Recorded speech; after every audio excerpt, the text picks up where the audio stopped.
ইস্তেগফার বেশি বেশি পাঠ করবেন। 1 নাম্বার, সমস্ত গুনাহ মাফ করবে কে? 2 নাম্বার, আসমান থেকে রিজিক দেওয়ার ওয়াদা কার? 3 নাম্বার, ইস্তেগফার পাঠ করবেন, সম্পদ দেওয়ার ওয়াদা করেছেন কে? 4 নাম্বার, রবানিন, ইস্তেগফার যারা পাঠ করবেন সন্তান দেওয়ার ওয়াদা কার? 5 নাম্বার, ওয়ায়াজআল লাকুম জান্নাত, মরণের পর আল্লাহ পাক রব্বুল আলামিন চিরস্থায়ী জান্নাত দেওয়ার ওয়াদা করলেন। তাহলে বলেন, ইস্তেগফার পাঠ করলে যে সন্তান দিবে ওয়াদাটা কার? বিশ্বাস করেন কোরআনে আল্লাহ বলতেছে এটা আমার ওয়াদা, আমার ওয়াদা, আল্লাহর ওয়াদা, আল্লাহর ওয়াদা একদম সত্য, কোনো সন্দেহ নাই। তাহলে ইস্তেগফার সকলে আমরা পাঠ করব কি করব না? 6 নাম্বার উপকার, ওয়ায়াজআল লাকুম আনহারা, ইস্তেগফার যারা পাঠ করবে যেই জান্নাত আমি আল্লাহ দান করব। কক্সবাজার গেছেন নি কেউ? আছেন এই জায়গায়? আছেন? গত বছর টেকনাফ গেলাম প্রোগ্রামে, যাওয়ার আগে কক্সবাজার লাইফ ফিশ একটা হোটেল আছে, ওই হোটেলের মধ্যে আমরা আলেম যারা গেছে আমাদেরকে থাকতে দিলেন। ওই লাইফ ফিশ হোটেল থেকে কক্সবাজার সমুদ্র সৈকতটা হেঁটে যাইতে 1 মিনিট বা 1.5 মিনিটের প্রয়োজন।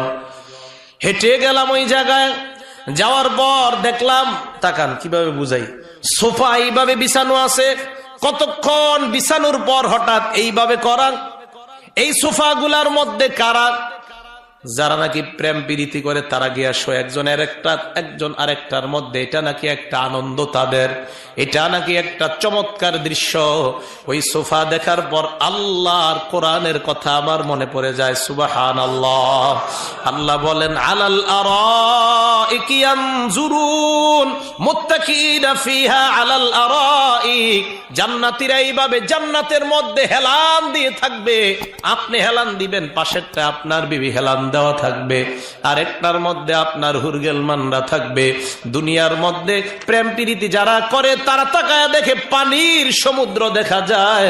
আল্লাহর কোরআন বলেন, তোমরা যখন শুইবা তাকায় দেখবা তোমাদের আশেপাশ দিয়া দুধের নহর, মধুর নহর প্রবাহিত হয়ে যায়।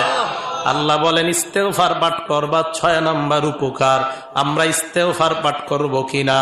পড়েন সবাই, আস্তাগফিরুল্লাহ, আস্তাগফিরুল্লাহ।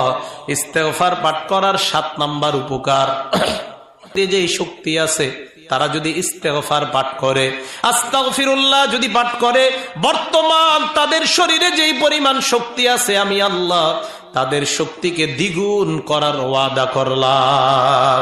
এই যে আল্লাহ কোরআনে বলেন, ইয়াজিদকুম কুওয়াতান ইলা কুওয়াতিকুম, আমি আল্লাহ তোমাদের শক্তিকে আবার ডাবল করে দিব।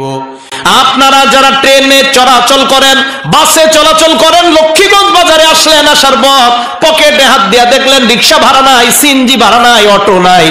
এই মুহূর্তে হেঁটে যাওয়া ছাড়া আপনার উপায় নাই। 2 কিলো রাস্তা হাঁটতে হবে। বলেন, হাঁটার জন্য শক্তির প্রয়োজন আছে না নাই?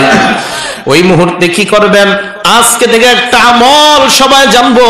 ওই মুহূর্তে আমরা পড়বো, পড়েন আস্তাগফিরুল্লাহ, আস্তাগফিরুল্লাহ, আস্তাগফিরুল্লাহ। লক্ষ্মীগঞ্জ বাজারে নামলেন অথবা এর আগে কোন বাজারে নামার পর 2-4 কিলো রাস্তা হাঁটতে হবে। ওই মুহূর্তে কোরআনের উপর আমল করবেন। দাঁড়ায় দাঁড়ায় নিম্নে 70 বার ইস্তেগফার পাঠ করবেন, 1 মিনিটও সময় লাগে না। পড়েন আমার সাথে, আস্তাগফিরুল্লাহ। 70 বার ইস্তেগফার পাঠ করার পর এবার বাড়ির দিকে হাঁটা আরম্ভ করবেন। আল্লাহর কোরআনের ওয়াদা, হাঁটার জন্য যে শক্তির প্রয়োজন আমি আল্লাহ সব শক্তি দেওয়ার ওয়াদা করলাম। কৃষক ভাই ক্ষেতের মধ্যে কাজ করতে করতে আলু লাগান, শীতকালে আলুর আইলগুলা টানতে টানতে ক্লান্ত হয়ে গেলেন। তাকায় দেখলেন ঘড়িতে 11টা বাজে। হঠাৎ তাকায় দেখলেন বিবিটা এখনো খাবার নিয়ে আসে না, ছেলেটাও আসে না। গামছা দিয়া বাইদা আপনাদের খাবারটা আনে, একটা প্লেট আর একটা গ্লাস আর একটা বল দিয়া খাবারটা আনে। দেশ গ্রামে হয় না এরকম? আপনি তাকায় দেখলেন খাবার আসতেছে না, এর মানে বিবি এখনো খাবার রান্না করে শেষ করতে পারে নাই। পেটের মধ্যে ক্ষুধার যন্ত্রণায় ছটফট করতেছেন। এই মুহূর্তে রাস্তার কিনারা একটা গাছের ছায়ার নিচে বসেন। বসার পর আস্তে আস্তে 70 বার পাঠ করেন আস্তাগফিরুল্লাহ আস্তাগফিরুল্লাহ আস্তাগফিরুল্লাহ। 11টা পর্যন্ত আপনি কাজ করলেন ফজর থেকে, আবার সামনে আসর পর্যন্ত যদি আপনার কাজ করার প্রয়োজন হয়, আল্লাহ বলেন তোমার শরীরে শক্তি দেওয়ার ওয়াদা আমি আল্লাহ করে দিলাম। মা বোনরা সকালবেলা বাচ্চাটা স্কুলে পাঠান, মেয়েটা স্কুলে পাঠান, স্বামীকে কাজে পাঠান, কাউকে দোকানে পাঠান, কাউকে অফিসে পাঠান, কাউকে গাড়ি চালানোর জন্য পাঠান। এই মুহূর্তে আপনি ভাতের মাত্রা দেখতে হয়, তরকারি সেদ্ধ হয়েছে কিনা দেখতে হয়। ওই মুহূর্তে শাশুড়ি ডাক দেয়, শ্বশুর ডাক দেয়, কাজ করতে করতে 11টা 12টা, আবার সন্তানের কাপড়গুলা ধোয়া লাগে, কাজ করতে করতে 1টা বেজে যায়। আপনার শরীরের শক্তি খরচ হয় কি হয় না? ওই মুহূর্তে মা বোনরা মোবাইলটার মধ্যে ফেসবুক, ইন্টারনেট, ভিডিও আর টেলিভিশনটা চালু না কইরা আপনি ওই মুহূর্তে কিছুটা সময় চুপচাপ থাকেন আর পড়েন আস্তাগফিরুল্লাহ, পড়েন আমার সাথে।